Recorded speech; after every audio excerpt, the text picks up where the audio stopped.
What's up, everybody? Welcome back to Koppai Podcast, a Nintendo show, episode 70. That's right, 70. I am one of your hosts, Kasdan Risk, joined alongside Mr. Koppai himself, Zach Risk. Is that supposed to be a Rabbids noise? No, it was Jeff Goldblum in Jurassic Park as they... It's that weird laugh he does. Yeah, zero relevance to any of the topic of the show today, but awesome, yeah. Good to have you here, Zach. It's good to be here. In case, Zach, you're new here, in case you've forgotten what Koppai Podcast is because of the extra day with Labor Day, Zach, you and I, we host this all Nintendo podcast, and we post each and every Monday morning except for this week because of Labor Day on youtube.com/Koppai Gaming, as well as SoundCloud, iTunes, and podcast services around the world. We talk about the Nintendo news, we unclog the Nintendo pipeline, and then we just take a deep dive into the topic of the show. We also talk about what we're playing, and if you like all that, you can super smash that like button. Let's see if we can get 2 likes today. I know. I think that's the same as last time. It's asking for a lot. Like, I know. Like, you got to put yourself out in the line. Be like, do I really like this content? Do I want to click that? You know, what was it? Was it our last episode that we got a dislike on? Like, oh yeah. I don't know who's out there. Oh, there's a trend. I think the past couple of them we've got dislikes on. Like there's one dislike. Out there.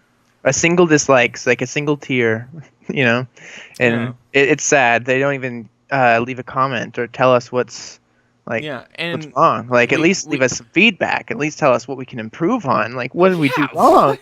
What in the world? Like, now we know it's not Noah Kenny because Noah Kenny's been gone for weeks. Those of you that don't know, Noah Kenny's like our #1 fan. He's back now. He's known as the NK. And he asked a ton of questions. I don't even have them pulled up here. I'm sorry, Noah. I don't even know where I could easily pull them up. But yeah, he's back and ready to attack. And so I think he wanted us to give a shout out to one of his friends, but I don't have any of that information pulled up. But yeah, no, I don't know who this dislike person is. But if you're out there, come out, face us like a Koppai. Yeah, we'll hash it out. Yeah, we'll improve. If you want us to delete the channel, that's the easiest thing for us to do. Yeah, there's no way we can improve without, some sort of feedback, some sort of input from you. Unless it really is just us. Maybe they just hate us as people. That could be. I mean, I also thought, their finger could have slipped. I mean, there's always the slipping finger, I did actually. I got a new Razer mouse for my PC gaming. It's super slick. It's the Destiny one, so it has like the chroma lighting and all that. And it's super sensitive though. Like, it glides so easily and is made for precision gaming. But I've had a few moments where I've clicked the wrong thing, and so it's possible maybe they've had a rough couple weeks here. They slide across with their new mouse, or YouTube's changed up their whole formatting on their website, so maybe they just didn't realize they were clicking the dislike button.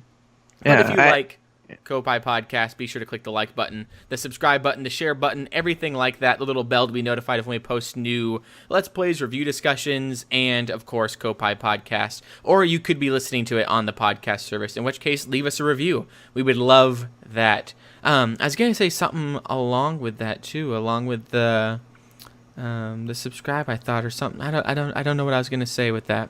Anyway, today's topic of the show is all about Mario+Rabbids Kingdom Battle, and our review discussion for it, including a look at what critics around the internet are saying, as well as our initial impressions and thoughts on the game, the gameplay, the music, the sound, the aesthetic, Mario hanging out with Rabbids, all of that. But first, let's unclog the Nintendo pipeline. Each week, we stick our plungers deep into Nintendo's pipes to find out what's happening in the world of Mario and friends. And this week, we have 5. Actually, I'm going to add another one in here, the first one.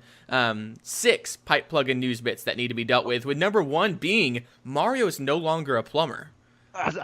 Officially decreed by Nintendo Japan, Mario is done with his plumber life. I don't know. I didn't read the official news bit. It was in Japanese, and I don't speak or read or hear Japanese all that well.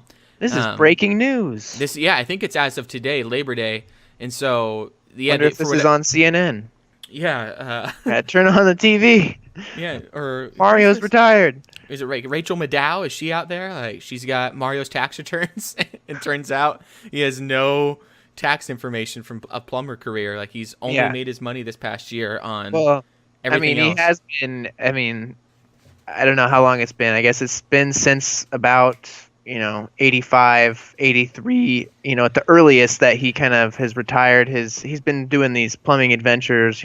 Saving Pauline from Donkey Kong, and then on to whatever next adventure it was. I mean, he's been definitely still surrounded by pipes, but he hasn't really been doing active plumbing You work. can't escape it. I know. But, yeah. Oh, and I totally forgot to put it in the pipeline or anything like that, but I played Mario Odyssey this week. Yesterday, I was at the Nintendo World Championship qualifiers. I did terrible.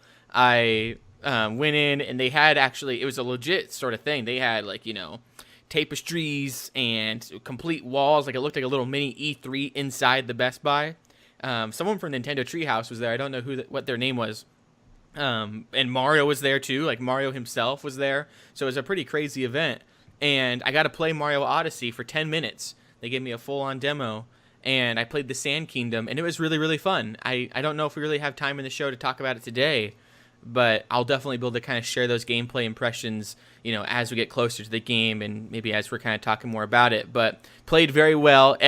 I think we've heard of the concerns before where people are saying it feels the movement feels a little clunky sometimes. Like, it felt to me almost a little bit like, classic N64 days where you're kind of moving your 3D character around and all of their movements are a little bit weird. You kind of are balancing with the camera a few times.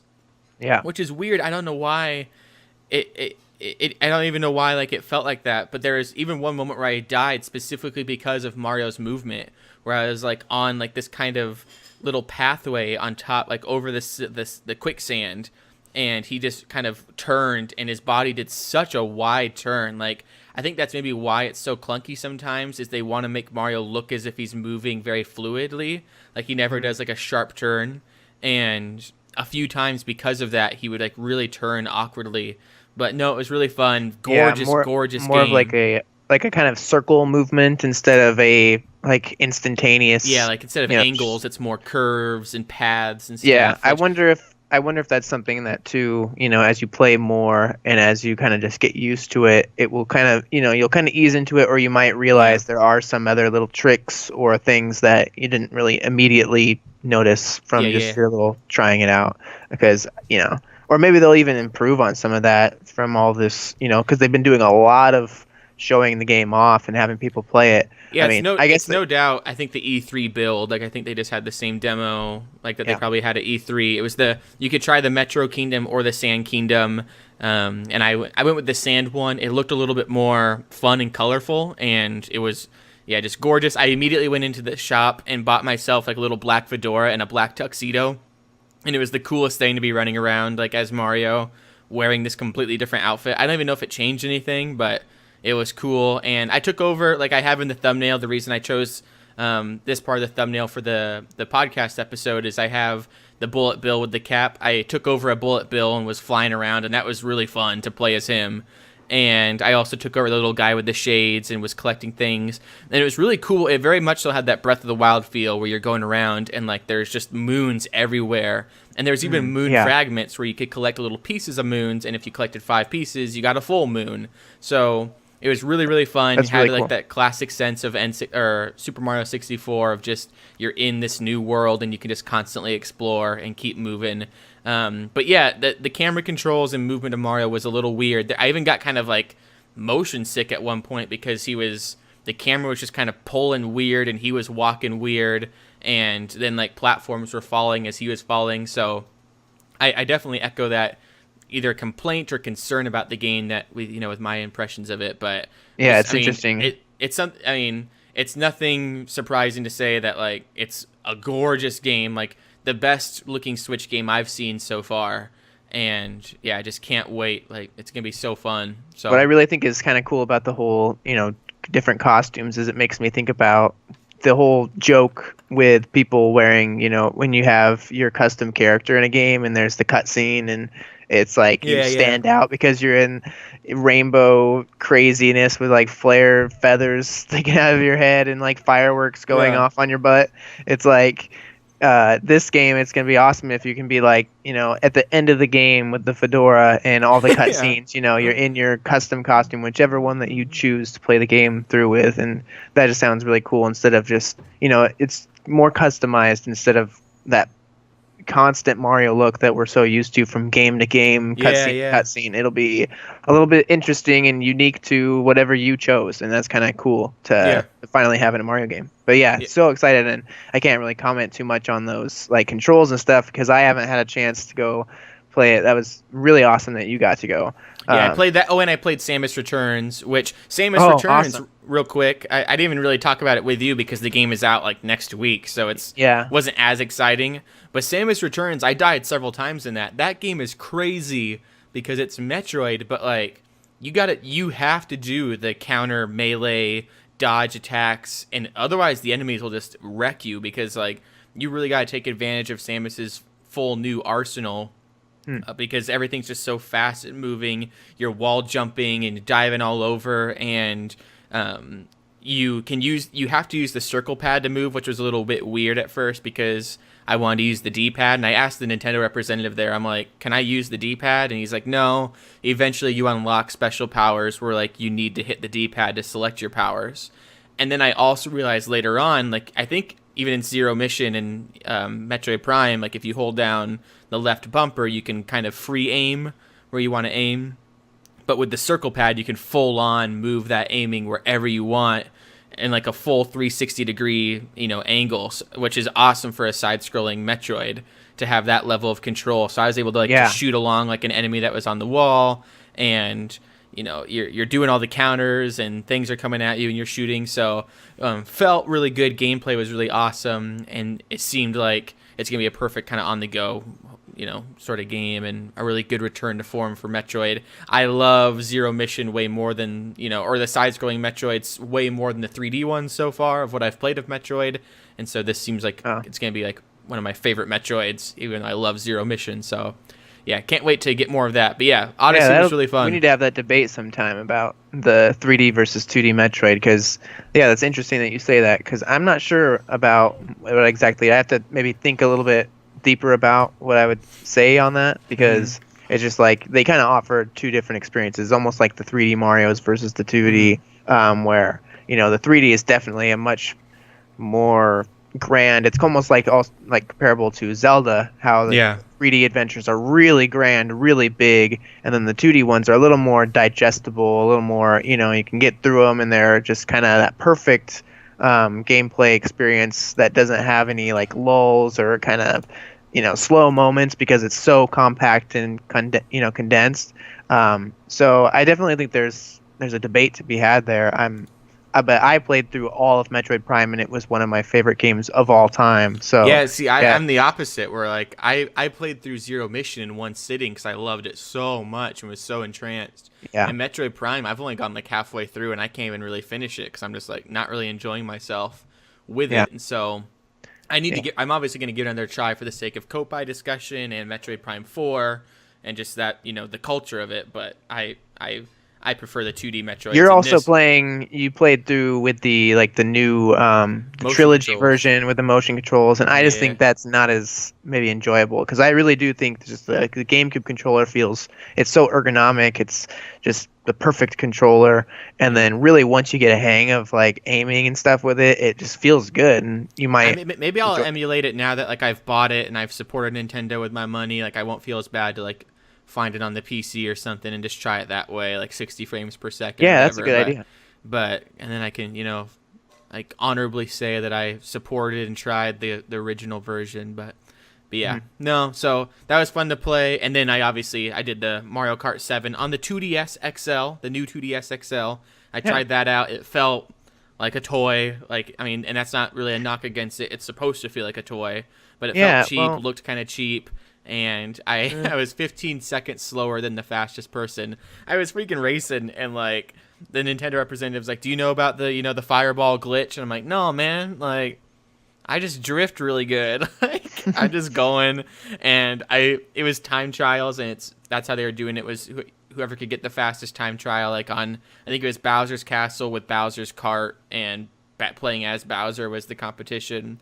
And I totally forgot in time trials you had like the 3 mushrooms you can use. So I'm on like lap 3 and I'm like, oh crap. So I just go boom, boom, boom. Like just going with my 3 mushrooms. But there was people in line in front of me even that were like, yeah, I've been practicing for the past couple weeks. You know, I've shaved off about a couple milliseconds. And, you know, if you hit the fireball while using your booster, you can go across like half the map. And I'm like, oh crap. Like, I don't know how to do any of this. And I don't want to. Like, you guys got it. Like, go rock and roll. But you should have studied that one video that I sent you, that speedrunner that I think used like Bowser to go through the Bowser's Castle and was using all kinds of crazy tricks to do that stuff. Yeah, I don't know. Like even on like there was so much pressure too. Like they're just pushing you through the line, and I really I went in with just like I'm here just to experience Odyssey, which then I was actually bummed when I went over to the Odyssey line. It was completely separate from the Nintendo World Championships. Like you could just be at Best Buy that day and go ahead. So we waited outside in the line. Like it was really hot out, and we had to go through the line, and then we got all like signed up, and I had to get like a wristband and go wait in the Nintendo World Championship line, and then the Odyssey demo was a separate thing. So I could have done Odyssey like 2 or 3 times without even doing the World Championships. But you know, there was the off chance that I just dominated and somehow won the Nintendo World Championships. I thought it was nice to compete. They actually handed my wife, Michaela was there just like hanging out with me, and they handed her the 2DS just to give it a try because they had a few extras hanging around, and she was playing through Mario Kart, and I'm like, what if she like wins, gets the best time? Yeah. And they're like, whoa, she's the chosen one. Like they have to take her and just some prodigy. Now I was gonna say about the 2DS. You said it's like it kind of feels cheap. It's kind of like a toy. Yeah. But I'd heard an interesting point made about it, and shout out to John Hancock. His channel's really good. He reviewed shout out to John Hancock. Yeah, his channel's awesome. He does a lot of like retro gaming reviews and like carts, like homebrew carts that people make, like modern SNES games, like. New ones, yeah. You know, they're releasing those, and he's like got a video game museum going on. Like he's trying to like keep a collection, a restored collection of all games, so that eventually there's a video game museum you can visit and see the whole entire collection. But yeah, it's a really awesome channel. And his review, he made the point about the 2DS XL that it's like the definitive 3DS line unit to own because of the fact that it's so lightweight. One of the big factors is that you'll notice like with the XL, like with the 3DS XL, or even just like the normal 3DS, that it's does have a little bit of weight to it. Yeah, you can't hold it like in bed. Like you feel like you're gonna drop it on your face if you get drowsy. Yeah, and so that's like a really good point about the 2DS XL is that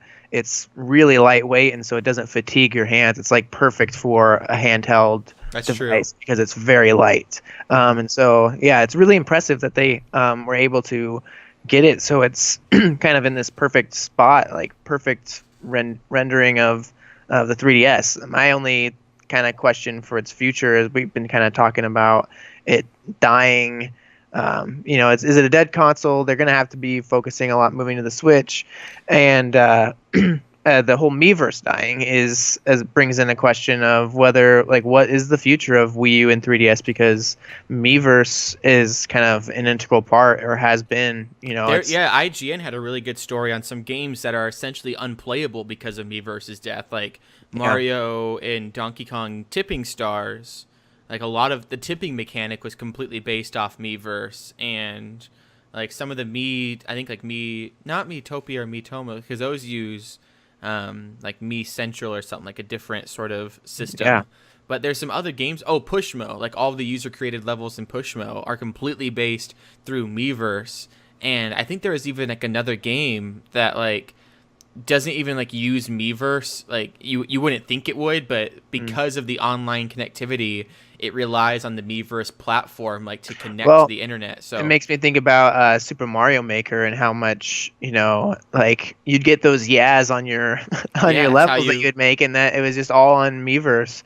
And when you'd share a level, it would go to your Miiverse page, and people would just constantly find from your people's Miiverse. Yeah, that was really fun to like go and check. Especially, we had a couple viral levels that got a lot of attention, and people would leave comments, and that was completely contingent on Miiverse. So I don't know. I mean, all those reviews that come up, the little drawn in like after with the stamps and everything after you beat a level. So those, I mean, what are they gonna do? It makes me wonder if it makes me wonder if we're gonna get the Mario Maker announcement for Switch sooner than later. I would really hope so. Like that they kind of push some of those games that maybe required it. Just bring them over to Switch and kind of revamp them so they work on the new platform, and there's a new way to, or at least announce where's all that gonna go. Where are all these people's comments that they've left on Mario Maker stages and stuff going to go? Because I didn't really think about that until now, and it seems like a pretty big thing. But it's huge. There's like several big games that are going to be completely falling apart from that. But the nice thing with the new 2DS XL is that it does have that new, hardware in it. So like it can play the new Fire Emblem Warriors and Xenoblade, even though it does, feel so small and compact and, kind of like a cheaper budget console. Like it does have that power though of the new one, just without the 3D. So, it was nice to play it. I was talking to the Nintendo guy there. Like I do prefer personally, it's just, if I'm going to get a 2DS, I like the Potato Wedge one because I think it's just really nice to kind of have, this solid unit in your hands that doesn't have a hinge or anything. But I also have, we have our Majora's Masks ones. But, I mean, if you are looking maybe to get a more travel, take it, throw it in your backpack, 3DS unit, it is a nice option. Like, the fact that it feels cheap and light is both a pro and a con. Like, it's a pro in the fact that it's, so compact and, as you're saying, light that it doesn't give you fatigue, but it's just a con. And if you want kind of like a nice high quality build, it doesn't have that feel to it. So, but anyway, so Mario's no longer a plumber. That's item number one. And I went to the Nintendo World Championships. Number 2 in the Nintendo pipeline, Team Flight has won the second Splatfest in Europe and the US, losing in popularity but winning in the battles, both solo and team battles. So congratulations to Team Flight. I don't think I even gave my official support to Team Flight. No, I didn't. That's what I was gonna make the comment too. I really need to get back into playing Splatoon 2. My wife's a higher level than me now, so get back into it. Well, it's one of those things. I think that I just need to play a little bit, every other day or so. Just go in, hop, the slow grind, kind of just level up my character a little bit. Still stay in the groove, so I don't lose my skills that I've kind of been building up since going back into Splatoon 1 and beating through that campaign. That really helps, and then continuing through 2, I was kind of on fire for a bit, like really leading my team every match that I played. And so I really got to kind of get back in there, don't want to go rusty, kind of like Smash. Like I can't imagine if I go back into Smash now. I've kind of thought about it a few times, but Splatoon 2, I want to go in and finish the campaign too sometime. I think you probably did with the whole Let's Play series. I need to release the last few episodes. They're all edited and ready to go. I just need to publish them, but that game's so cool. It's just there's so many, we've been playing so many different games and so many things coming out. Like I was sending you that list of what's coming out over the next 2 months, and it's just absolutely ridiculous. This is like the time where Switch is just on fire.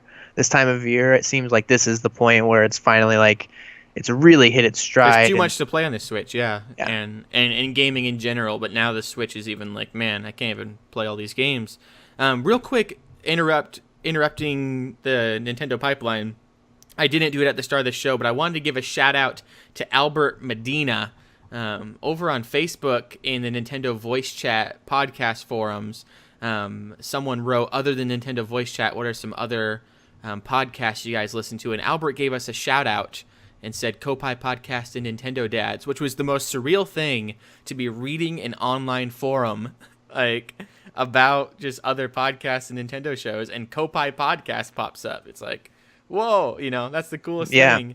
And wanted to give him a shout out. I actually don't unless he has like a username that I just don't recognize. I haven't seen him in the comment section before, and so he has to just be like one of those listeners that we have that never like really engages. And that's not a bad thing, like most people don't really engage or comment. Like if we get 50 views in an episode or something, we have only Chariot Goblin really commenting, so that makes sense. But wanted to give him a shout out and thank you for the support and the suggestion to the Nintendo Voice Chat listeners. Moving on in the Nintendo pipeline, 3 new Shovel Knight amiibo were announced, along with our first look at Shovel Knight King of Cards coming early 2018.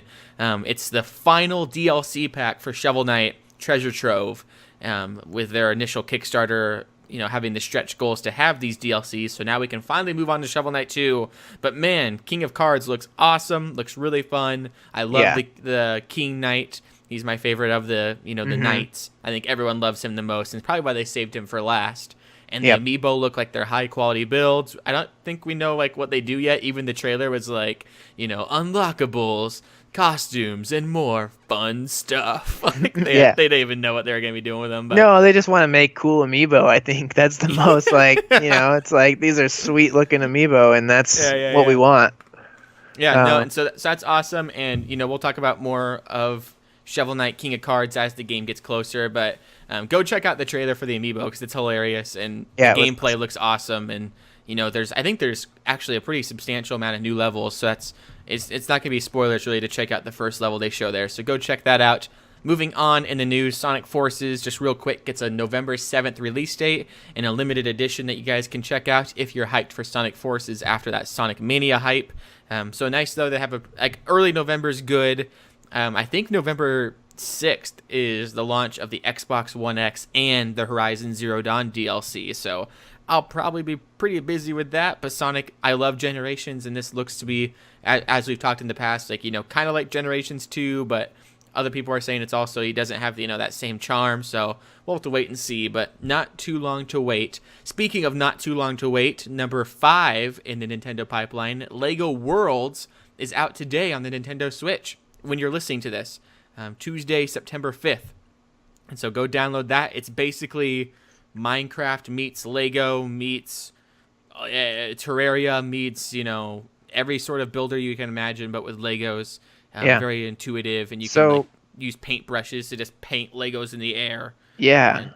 It sounds really interesting. Are you getting it on tomorrow?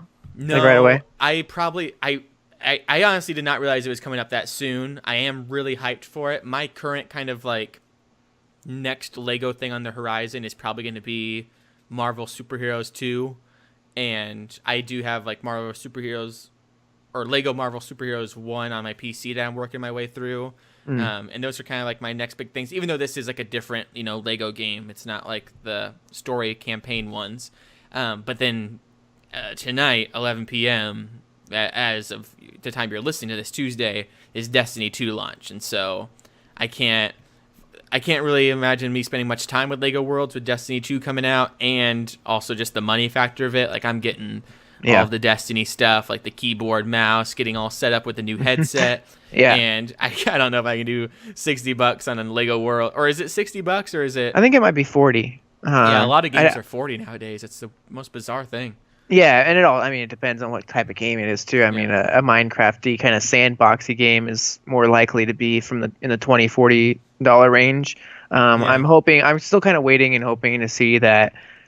Make sure it's kind of optimized well. I hear that's kind of an issue with the game on different platforms, is that depending on the platform, it depends on how optimized and how well it runs.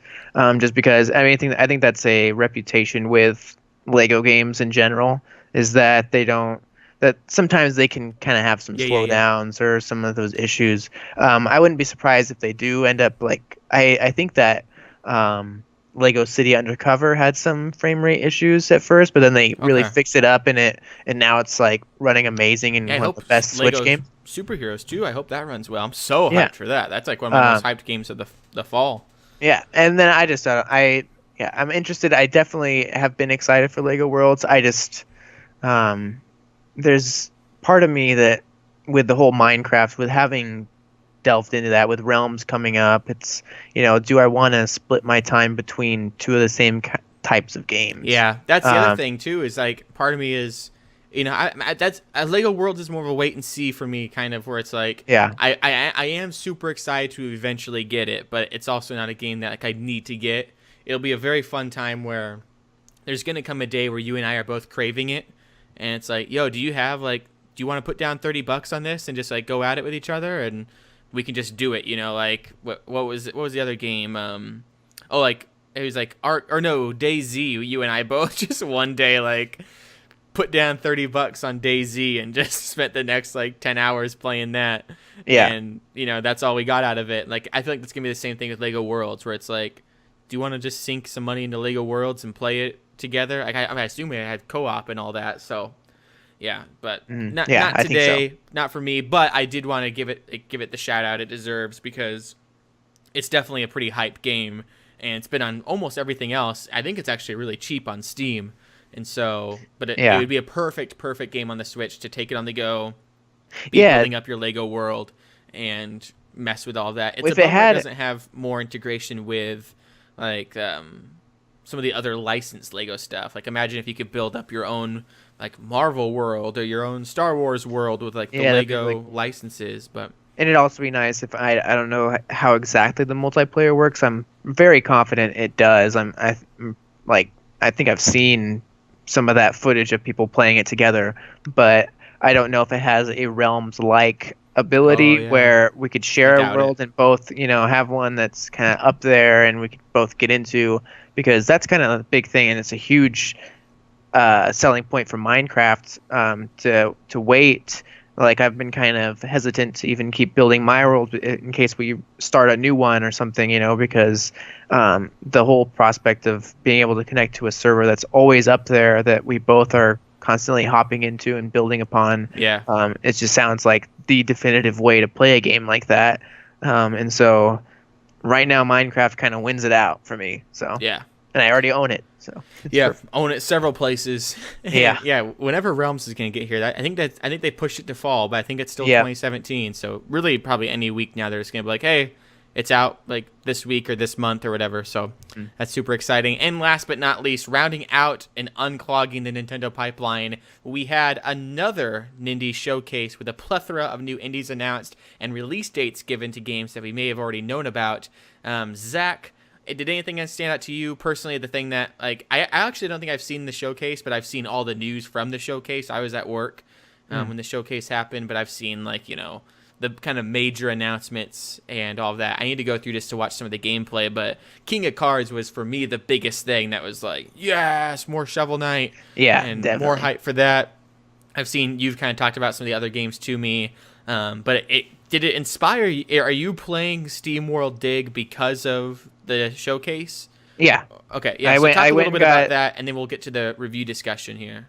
I went and got SteamWorld Dig because I wanted to experience. I didn't know when I saw SteamWorld Dig 2, it just has always looked so good, but I don't know if you need to kind of have any backstory or knowledge of the first one, because at least judging from the trailer, it was like it seemed to be directly continuing after.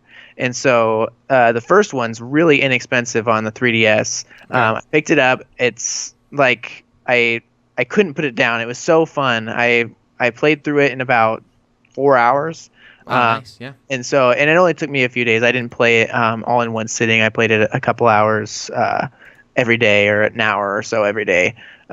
Maybe one day I binged it a little bit more, but it was like, what I would compare it to is Metroid Lite. It was not it wasn't too difficult. It was, I'd say, like the very final boss was really the only super challenge that I got from the game. So it was very light. I would say that it was, there's several different ways you can play through it. So I kind of rushed a little bit. I could have taken my time a little bit more, got a little more value out of it. But you could also play it a little differently too, without, like, you could speedrun it or try to do it with less equipment, because it has kind of a Metroid Lite in the way that you get upgrades as you go through. It's kind of got this dig dug mechanic where you're digging down, almost also like a Terraria, or I've been playing Starbound. If you've played Starbound, it's kind of got a similar thing where it's like a 2D Minecraft where you're mining down, getting your ores, your different items that you can take back up and sell to get upgrades and level your character up. And so then as you just go, you can keep digging further down to try to unsolve the mysteries, and then face the big challenge at the end. And I thought that it was decent. I think that it's a little bit maybe. I think the price range is okay for it. It's very like quick game, but you get a couple replay values out of it, get your money's worth.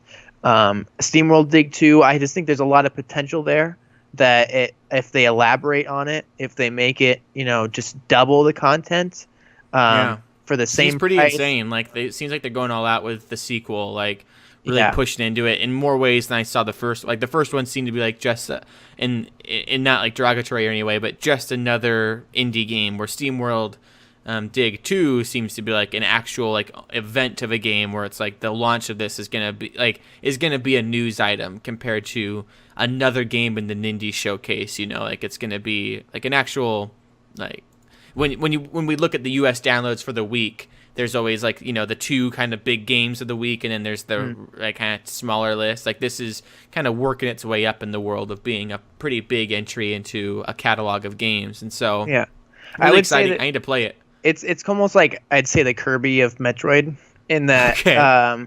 when I was playing it, it felt so good. It's like it has a very addictive gameplay, even though it's not super maybe challenging. You want to explore, you want to find out what's going to happen next. You kind of enjoy the challenge when it kind of comes up here periodically. There was several moments, kind of now thinking back, where there was some decent challenge, but it wasn't anything that was too extreme. But I also wouldn't say it was light in the way that Hey Pikmin is described, where you really don't ever feel too challenged. Yeah. I'd say it's got a little bit of that Kirby, where sometimes in Kirby you do experience a little bit of challenge going on, but it just doesn't have that super elaborated. It felt very light, and so that's what I'm hoping with SteamWorld Dig 2. I just have a lot of hope that even if it was just even if I just can't see them not taking it a little bit beyond where this one went, and I got enough enjoyment out of this one that I'm very excited for 2, and 2 just looks beautiful, and I'm excited to get into that. Did we get a release date for it in the Nindies showcase? I think it's coming out the 21st of September. Yeah. Okay. And wow. So yeah, and the thing with that is I'm kind of interested to see what the price range is for it, because I have my hesitations with the first one. I think it was just there at the value that that they were charging for it. If this is anything over $20, I'm gonna really be. I doubt it will be. I really doubt it would be over $20. Yeah. So, and that's what I'm hoping. If it's $20, I'm hoping they took what they had from the first one, which is about $10, and then doubled the content, so that it's about the same value, and even push it further than that. I hope that it's a lot of value packed into it, because I just want to see. I think that they had so much potential to push it further with the first one, and they've had time, it seems, between them to hopefully do just that. And so it's really exciting for the potential. The one hesitation other than the price was that Metroid comes out on the 15th, and this being kind of from the first one, it was a Metroid Lite. It was good to experience there during a school week where I didn't have to. It was kind of it's a relaxing game, kind of passive, where you can just listen to something. So it does have that going for it, but I just wonder if I'll still be playing Metroid, if it'll feel a little bit too light directly after it. There is that concern, and I might wait a little bit to pick it up too. I might not pick it up right at launch if I'm still working through Metroid. It's just kind of an interesting time to put it out when it's very similar in the type of game it is, but I would say definitely not as good as Metroid. But and you're not gonna expect that for a game that's about half the price of Metroid. Yeah, no. So and it's on Switch, so that's the other thing. Metroid is gonna be on 3DS. Maybe you're gonna want maybe after playing through Metroid on the 3DS, you're gonna be like, man, I want another Metroidvania to play. That's a good point. I have this one on the Switch. I think the Axiom Verge actually comes out very close to those two, and isn't that kind of similar to? I haven't played any of that, but I own it on PlayStation 4. I hear it's people praised it as the best Metroid game in years when it came out. Oh yeah, Like that was like the description for like a lot of review discussions was, Axiom Verge, the best Metroid game. A few other years, games that I was interested in were the Yono game. I don't know if you saw that. It's like an elephant is the main character, and I did hear about that. It's adorable elephant. It's basically like Zelda puzzles. I don't know how much story is in between, but it was basically like an elephant is your main character going through Zelda dungeons, and it just seemed absolutely amazing. Like that's what you want. Like Zelda puzzles are perfect with some humor, adorable character in there. It just sounds perfect for an indie title. Like Ocean Horn, if it was an elephant is the main character sort of thing, is kind of what I got from that. And then there was also this game Away that they didn't, I don't think, show in the showcase, but they showed in the little montage trailer or put it up on their channel.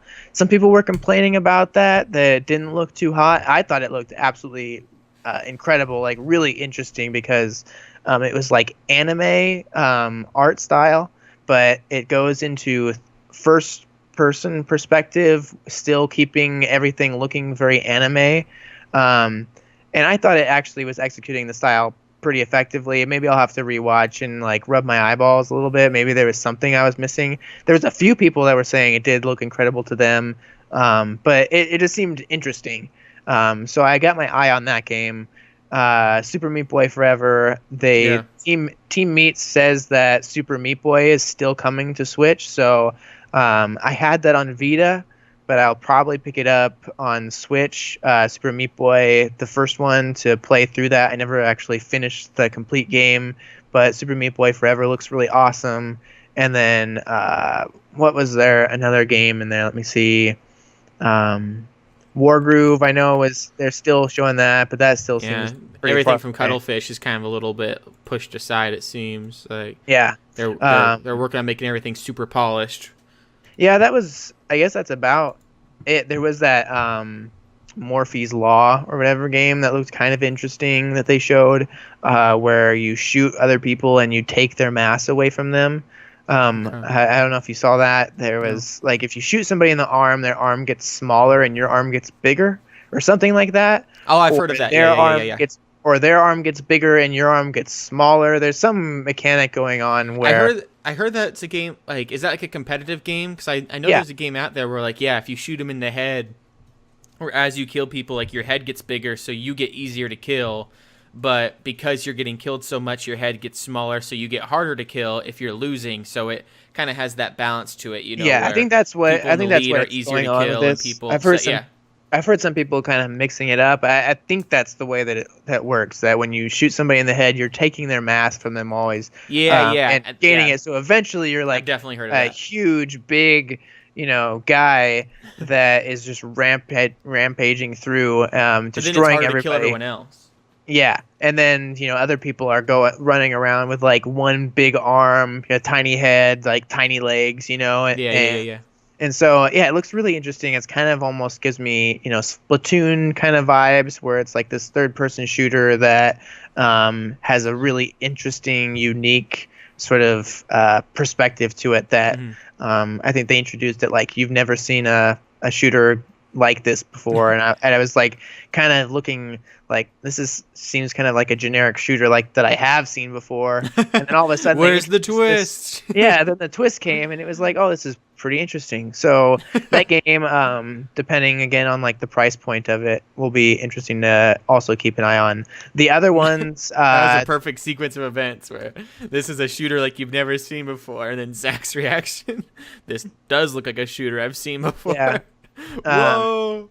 Yeah, there was that other game. I'm not sure if I'm seeing it on the list here. It was from the people that made like Mighty Gunvolt. I'm pretty sure. They have another one coming out. It's their next game. It's like a side-scrolling, like beat 'em up kind of action thing, but it looks awesome. I mean, they're a now trusted studio that's just putting out hit after hit. So I would not be surprised if it was just as amazing as their previous games. So, there was a few games that I'm definitely interested in, among the other games that are coming out, among that, like Rayman Legends and stuff coming this month. So, I really like the indie showcase.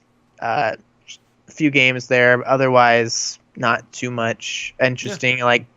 Yeah.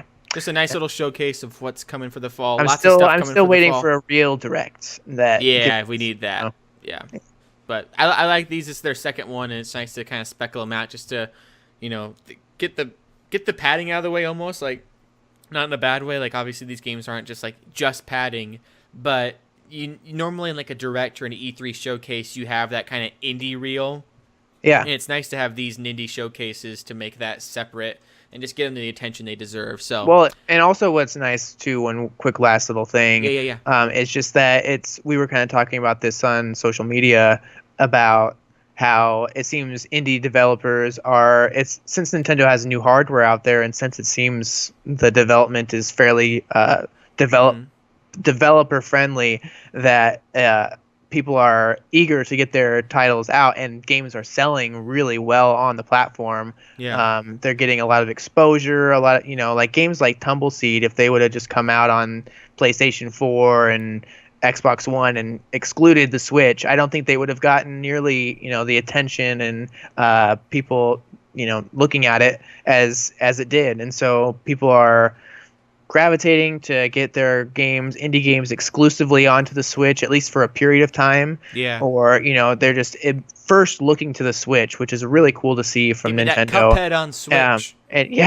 And Nintendo seems really excited about that, and it's a cool time to see Nintendo with that, Yeah. So that's one of the cool things about it. Yeah, well, it's got to be, you grow up on Nintendo, loving Nintendo, learning from Nintendo, and then to work with Nintendo to get your kind of small little game that you've made on their platform. It's got to be an awesome feeling. Speaking of which, though, Ubisoft had an awesome chance to collaborate with Nintendo and make Mario+Rabbids Kingdom Battle, the story of an unexpected encounter between Mario and the irreverent Rabbids, and they have to bring order back to the splintered Mushroom Kingdom. Mario, Luigi, Princess Peach, and Yoshi team up with Rabbid heroes in a journey through all sorts of different worlds where they outwit predictable enemies in dynamic turn-based combat and co-op challenges, solving puzzles along the way. It's feel-good, modern combat adventure designed exclusively for the Nintendo Switch system, where you can play anywhere, anytime, with anyone. The game is currently sitting at an 85 on Metacritic, and we're going to give our initial impressions, as well as dive into some of the reviews in our topic of the show of our Mario+Rabbids review discussion. So, first things first. Yeah. I'm going to say all the words inside my head. That's the lyrics, right? Yeah. First things first, I'm going to say all the words. That's such a good song. The game has a few perfect scores. Once again, actually, this is weird. The game has a perfect score from Time Magazine, which is the weirdest thing. They say it's a fan service fractal that works both as a gonzo strategy masterpiece and series love letter. It's a studio publisher that's been around nearly as long as Nintendo has been making games, reflecting all the whimsy and allure of the franchise that's sold 500 million copies worldwide. I blaspheme, but if you've ever wondered what an archetypal Nintendo game made by not by Nintendo would look like, here you go. And that actually is a really good, kind of summary of the allure of the game. Is you were mentioning when we were talking privately, the crazy thing about Mario+Rabbids, and we're kind of just diving straight into this review discussion, just kind of hitting off some of the heavy hitters. The crazy thing about the game is what Time Magazine's saying here is that it's not a Nintendo game, but it is, and it's just so weird to hear, some of Mario's sounds and his little groans and like when he gets shot, he kind of makes that noise that Mario in Mario 64 makes when he hits a wall, like it bounces back. Like it's almost like the same audio file, and you have that mixed in with the Mario Peach's Castle theme song, but it's Grant Kirkhope who does the Banjo-Kazooie and ukulele music. So it kind of has that Banjo-Kazooie vibe, but it's Princess Peach's castle and the Mario motifs. Mm-hmm. And then the visuals are like a modern Ubisoft, Pixar, Unreal Engine sort of game, but it's the Mario look and aesthetic and, that kind of Nintendo polish, but it's not a Nintendo game. And it's just like, it's all sorts of weird and bizarre to see,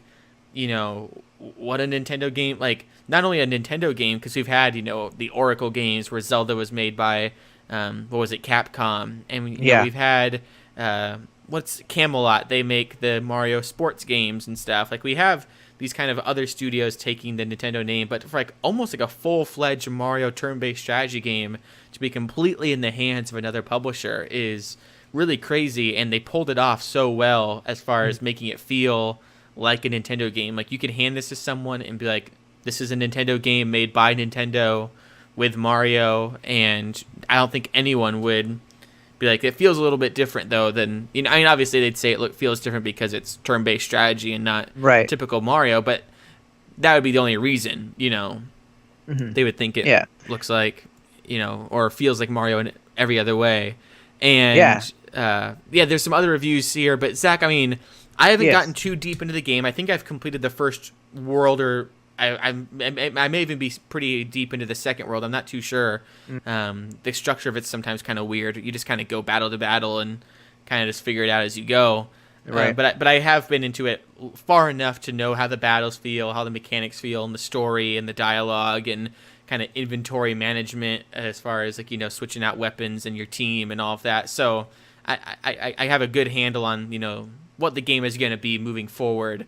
Because of that, I think my only complaint so far is the game seems a little easy, but it is also the first, half of the game. I would imagine that it ramps up a little bit, and if it doesn't ramp up, I imagine there's going to be more and more challenges to be like, finish this battle without losing anyone on your team, and finish it in 5 turns or less. And I imagine things like that start to become kind of tough, where it may be easy to beat the level but hard to complete all the challenges, which is a classic Nintendo sort of trick. And so that's my only complaint with the game. Otherwise, I think and that's my only complaint with the game that could possibly change the more I play. Other than that, I think I have a pretty good grasp on everything else with the game. Yeah. I definitely agree. I am not even into World 2 yet. I think I'm on World 1.5 still, so I haven't even really gotten too deep into it yet. Definitely haven't really been experiencing too insane of a challenge yet. There was one fight that I was in that by the end I had only gotten good as my ranking instead of like perfect, because it does that ranking after you get through a couple of the levels. It'll eventually be like give you the star like trophy or whatever, And so and then I couldn't figure out how to like go back, and I was like, I want to redo that battle so I can get perfect on it. Because that's kind of one of the things is like I want to 100% it in getting perfect in every battle, and I would say that's probably where, like you say, a lot of the challenge is eventually going to come from. I just hope they make it easy to go back and replay some of the levels somehow. Maybe after you complete the entire world it does, since I haven't gotten through World 1 yet. Maybe it's sort of something like that. So. Maybe there's like even like a signpost you can read. Or something like that, but... Yeah, because that was one of the things. I don't know. I'm assuming from what I've heard is that there definitely does get a little bit more of a challenge in some of the upcoming levels. It just seems naturally it would. But yeah, in terms of, I mean, it's definitely one of the. I think it. You said earlier Odyssey is the most gorgeous Mario game that you've seen. I think that this is probably the most gorgeous Mario game that's actually out at the moment. Until Odyssey comes out, because this game is just, it's like playing a Pixar movie. That's what I was telling Kayla. It's like, it's so gorgeous. It's so perfect. Mario the models are. And even when they like zoom in, like when you do a finishing move on someone, it zooms into your character to do that final blast. And it's not like the details lost at all. Like when you zoom in, like a lot of times, especially in a game like this where it's turn-based and the camera's pulled back to like an overview look, a lot of times they'll make the character models a little bit less because they're, trying to just conserve space and memory and all of that to make it so it runs better. But then the camera zooms in, and maybe they do like a development trick where they make it so as the camera zooms in and as the camera blurs in to do that zoom, maybe they like, do some texture pop in there real quick to make it so they look even better. But yeah, you can move around the camera in 360 and go all the way around, and just everything is always crisp. And I was at one scene where I was going about the overworld, and the camera like pulled back to show the scene as I was walking through. and it was just like it kind of showed the environment, and you could see some of the subtle things in the back. Like I think you've probably seen like in World 1, like the Goombas kind of like playing in the water and stuff. Oh yeah, getting shot up and all that. There's so many subtle little intricacies of what's going on. Yeah, it's perfect. It's like the cutscenes and the gameplay itself seamlessly transition between each other. It seems there's really no difference in crap. It's crazy to be to a point where that is the case, where they're doing exactly what they want to do with all of the animation and the complexity of it. Like a really well animated movie, they're doing constantly with this. That's just all in engine, it feels like. And one of the things I was kind of thinking about is how Zelda was, like a Wii U game that has been brought over. It kind of, hand in hand built with Wii U and Switch, maybe simultaneously, maybe mostly on Wii U. I think mostly on Wii U, yeah. Yeah, and then 8 Deluxe, Mario Kart 8 was, of course, a Wii U title, and then 8 Deluxe maybe pushed a little bit further, but, not really. And Splatoon 2 is maybe one of the first truly next-gen like Nintendo games, or true, yeah. We've seen the comparisons of how they really improved on it. Yeah, and they improved on it, but I think it's maybe less noticeable. Where this game actually is one of the first games that feels noticeably a bit better than what they maybe could have accomplished on the Wii U. Like it's actually using some of the Switch hardware, because it's not dramatically a much more powerful system, but it is powerful in certain ways that they can use their advantage, or maybe even just because of how the development architecture is, it might even not have to necessarily be that much more powerful than the Wii U to still perform and do things so much better, just because of the Tegra, NVIDIA things that they've got going on, the AMD, all the different routes they took that allow them to push this game further. And so that's just something that's really stuck out to me. And then there has been, like you were talking about, handing it off to a different studio, and I've seen some of the comparisons made between this game and Super Mario RPG, because that's they handed it off to Square Enix for that, and it's just, I like that it feels to this era, the Switch, they're hitting the marketing so well, and it seems Nintendo, and it's kind of interesting that the SNES Classic is coming out this year too, because it kind of harkens back to that SNES, N64 era of their marketing, which was when they were really on fire with it at that point of time. They had gone to like the whole Wii U kind of, where especially Wii U, it slouched a lot, but they're just Wii U marketing was terrible. Yeah, they're so doing bad. They're doing cool marketing, like commercials and everything, but they're also handing off their IP to someone else to try something new, and making sure it's done right and respectfully. And like I just think that it opens up, since it seems to be doing really well, it opens up the possibility. People have been saying they want Ubisoft to just go ahead and do the Super Mario RPG, but it makes me think about what the potentials are in the future, like what studios Nintendo could possibly work with. Does Ubisoft have many RPGs under their belt? Like, I mean, well, I know that the South Park Stick of Truth, I've seen some people saying that this is actually Fractured Butthole. I've heard people saying that this is Ubisoft's like highest rated game since the Stick of Truth. Okay. And so they have been kind of, like I was going to say, I was kind of thinking about how to word what I was going to say, and they're not Ubisoft has kind of gone down a little bit in their respect, I'd say, a little bit, just because I think of the way they handled like Assassin's Creed year round, and then some of their broken games at launch, and they've definitely their season pass. They've come around. They've been trying to redeem themselves. Yeah, I feel they're doing a good job at it. They're pouring a ton of love into like Assassin's Creed Origins and making sure that's perfect. I mean it as no knock, because I love a lot of their games. Yeah. It's just the way that people have been kind of treating them lately. I think that with like Stick of Truth, that was very RPG, like, it was very inspired by RPGs. And then I don't know for sure if they still were working with Obsidian on that game. But I know that Obsidian worked a decent bit on the first one. And that kind of made me think about Obsidian working on a Mario game, or even taking a Nintendo IP and what they could do with that. But yeah, I it's just it's there's a lot Ubisoft of San Francisco for Fractured Butthole, and then Ubisoft as the publisher, and then so Ubisoft San Francisco, where this was Ubisoft Paris, I believe, working with Mario+Rabbids.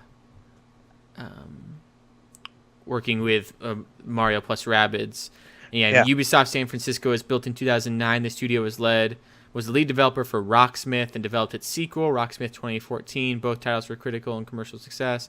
The studio recruited many new employees in the mid-2010s and collaborated with Matt Stone and Trey Parker to develop Fractured Butthole, a role-playing game. Yeah, so I don't know. Ubisoft Paris was founded in 1992. They did Raving Rabbids, early Rayman, Ghost Recon, Just Dance, Assassin's Creed, Pirates, and then Ubisoft Milan did Assassin's Creed 3, Rayman on Game Boy Color, and then Mario+Rabbids. So they also have a history with Splinter Cell Chaos Theory and other things like that. So yeah, interesting.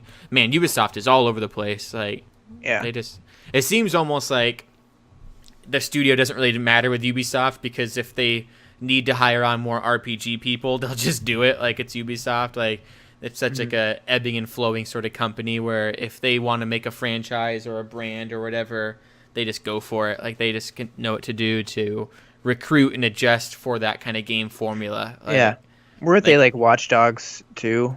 Also, like, so that they had that kind of like people where they felt that it didn't live up to its hype, and so they kind of got knocked for a few years from some of those choices that they'd made. But it seems like you mentioned, with them hiring new talent constantly and such the ebb and flow of their company, that it seems like a lot of these people, maybe even that were on the Mario+Rabbids team, were brought on like maybe in the like early 2010s or something like that. So their games and their skills would only begin to be shown off more around this time. So they have they're constantly able to kind of rebirth themselves and come out again and reform and make redeem themselves with a new title that just blows everybody away, which they've done several times, and it seems they're able to rebound pretty well. They're a big company that everybody makes mistakes. It's like I was going to mention about just these kind of Mario being handed off, which necessarily he's not always handed off with like the sports titles and stuff, because I think even like the last Mario Tennis game was actually developed by not like Camelot or anybody, but in like Nintendo EAD or one of those in-house Nintendo groups. But just like Mario spin-off, they're not always perfect. Some of the games kind of fall a little bit flat. And so, but it does seem like they're in a different era now. It seems like maybe Ubisoft is also kind of is maturing. It seemed like even to do something like this, to go approach Nintendo about doing a collaboration. Mario Tennis Ultra Smash was Camelot. Oh, it was. I just double checking that for you. Interesting. Yeah. But I was like, that doesn't sound right. But I mean, that also kind of proves that it's not always, handing it off to another developer doesn't always work out well for them. Yeah. But I do think that, they're making smarter choices. Like I was going to say with Ubisoft, I think that when we look at this compared to the Wii U and how they tried to put like their ports of Black Flag and tried to immediately just, I think Zombie U, they did attempt to do something new with the Wii U, definitely. but it failed. I just think that they're approaching it more intelligently. They did it this as time. a launch game, and they're just like, that's the bummer part, is they do it as a launch game. They don't sell as many units because obviously the units aren't out there yet. So then they don't trust it. So they don't do it. They don't do a new game for when the units are actually out there, and then it's just it's a tricky balance. And that's why we were talking, I think privately even, that Nintendo was just so brilliant, or Ubisoft was so brilliant to be able to put their work and their time into a game that supports the Switch, to try out the Switch, but with the safety net of Mario in the title. Like they basically were like guaranteeing their game. Like the Nintendo World Report gave a review for Mario+Rabbids with a score of 90, And they said it's one of those rare instances where the positive pre-release reception was totally justified and made the ultimate payoff even better. The developers at Ubisoft Milan and Paris took their time to figure out what works about strategy games and elevated it to a form that can be enjoyed by many. Added that the pure cleverness of the adventure and what results in absolute must-play for Switch owners. And then this is the important part here. This is the best game for Rabbids, the best game Rabbids have started, and they only needed Mario to achieve it. And so, I mean, imagine if Ubisoft would have released this exact same game, like Rabbids Kingdom Battle, but it had no Mario in it. Like, they probably wouldn't have had this much support, and then they would have been like, well, now the Switch sucks, we don't want to support the Switch. And they wouldn't have supported the Switch even more, and they definitely wouldn't have given out Rabbids again. But just attaching Mario to it elevated Ubisoft sales and elevated their appeal and their marketing and their opportunity with the Switch, but it also elevated, Nintendo, because now they have a third-party developer. They were able to use their IP and boost their brand without any of the work, really. Like, they didn't have to work on any development with Mario. Like, it was just the perfect, collaboration. And so a lot of other reviews here, praise that it's like, XCOM for beginners. Like, it's able to integrate people in this turn-based strategy. And Nintendo Life says that it's a must-have for Switch owners who are a fan of turn-based tactical games. So if you're kind of waiting for Fire Emblem, this is an awesome maybe style to get into. But it has that depth of the genre without, really having like the complexity of XCOM. With the charm and all that of Nintendo. So lots of positive scores. I mean, you have GameSpot here with I think a 90. You have even Jimquisition, who's normally pretty lower, they gave an 85, saying they're really impressed with their time with Mario+Rabbids. It's a polished XCOM style game that removes some of the obtuse layers. And then I'm not seeing IGN's review here, unless they're maybe just... Oh, yeah, IGN was on the lower side with a 77. Based on its colorful world, beautiful animation, and source material, you might expect Mario+Rabbids to be the whole, my baby's first tactics game. But you're in for a surprise. Even for XCOM veterans, some of its battles are challenging puzzles. Some of its tougher levels do devolve into a trial and error slog, but a good mix of enemies, objectives, and character abilities keep things interesting. And yeah, I've been impressed with that, like the customization and kind of managing your team. So, unfortunately, I do think it's going to be one of those games that we're going to have to kind of talk about in the coming weeks. Like, we can't give all of our review impressions here, but I think for this kind of initial discussion, the game just came out this week, so if you haven't had a chance to pick it up, I would give it my stamp of approval of, go out, like, if you have the money and if you want a game on your Switch, and especially if you do love turn-based strategy, whether it's XCOM or Fire Emblem or kind of the turn-based RPGs, I think it's a perfect game, especially for on the go. Like, I played it in an Uber ride on my way to work. I played it on my lunch break at work, in between classes at school, and it's just perfect for kind of go do the next battle. I sometimes wish the open world was cut down a little bit, and so you could get straight into the next battle. Like you were saying, it would be nice if there's like even just a menu of battles that you could kind of like fast travel to the next battle or previous battles and kind of have that just ready to go.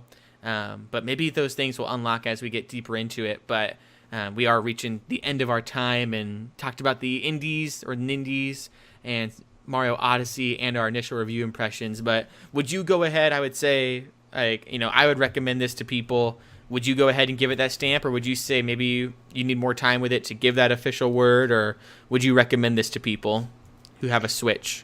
I would definitely, I think, recommend it. So far, what I'm finding is there is a lot of stuff to put into it, a lot of challenge, a lot of gameplay, a lot of value, a lot of gameplay value, I'd say, is put into it, to where I think that I'm going to get a lot of hours of enjoyment out of it, that I'm going to be able to take my time with it, and there's enough content in it that it's going to keep me coming back. It has, like you say, with the portability factor of the Switch, being able to play it wherever. I think that really plays into it. I think that's just the genre of like XCOM, of turn-based strategy, of the Fire Emblem.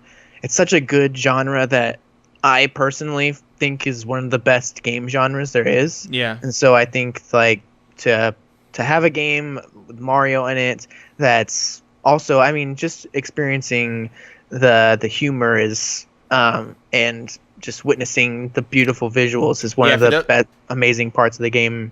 For those of you that don't like the Rabbids, maybe like you've been turned off by them in the past, I go into it with the mindset that they're basically rabbit minions. Like, they are from Despicable Me. They're basically the minions in the way they act and the humor they have, and even their little voices and their cuteness. Like, it's as if the minions from Despicable Me were rabbits. And like, if you go into it with that, I think they even have a little bit more of a charm, because otherwise they can be a little bit off-putting and a little bit annoying, like just with their art style and stuff. Like, they look just so ridiculous. I'm not even like big into minions either. I don't like them that much. I kind of find them annoying too. But I don't know. It's like depends. It's like, in general, I think both rabbits and minions kind of just like, it's not my thing really. But in this dose, and I think with Mario, is kind of like this buddy cop sort of thing.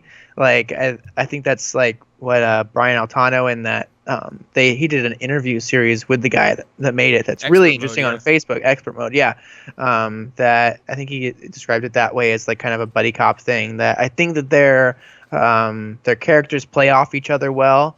That it's a good balance in this game. Even Mario kind of finds him a little bit ridiculous. He's like, "What in the world are you guys?" As long as it's self-aware, which this game seems very self-aware, which is, sometimes when you see them in a general marketing sense, it seems like it's less maybe self-aware in a certain way. That they're very caricaturish. They're trying to just do their most like silly, ridiculous, like for appealing to all audiences, mostly appealing to kids.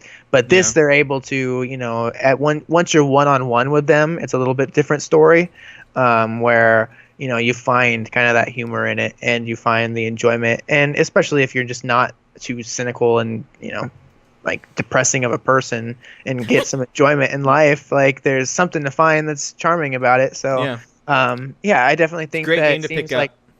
Definitely seems packed full of fun, and gives my stamp of approval. Koppai stamp of approval. Go check it out. We'll have more thoughts on it in the coming weeks as we kind of talk about, in our What We've Been Playing segment. Because that's what we've been playing this past week. I've been diving more into Horizon, working on the Platinum before Destiny 2. That game continues to blow my mind and just be fun. And I did some Forza Horizon the other day too. So much Horizon this past week for myself. And I got myself a little BB-8 race car. And I got another race car that I made look like a Mario Kart. And I was doing the Hot Wheels expansion. And it's just so cool. I'm in like this really nice high-speed Mario Kart. And as you mentioned, you've been doing Steam World, and so I think Red Dead, you random. I had no idea you randomly started Red Dead Redemption for the first time. It's never played. Funny. I'm like, I had no idea you hadn't played that. I'm like, what? Like, it's like that's almost like hopping on and being like, I'm gonna play Grand Theft Auto for the first time ever. Like, what? Yeah, well, it was so funny because I just like go over to my drawer, I open it up, and I like had to unbury my PlayStation 3.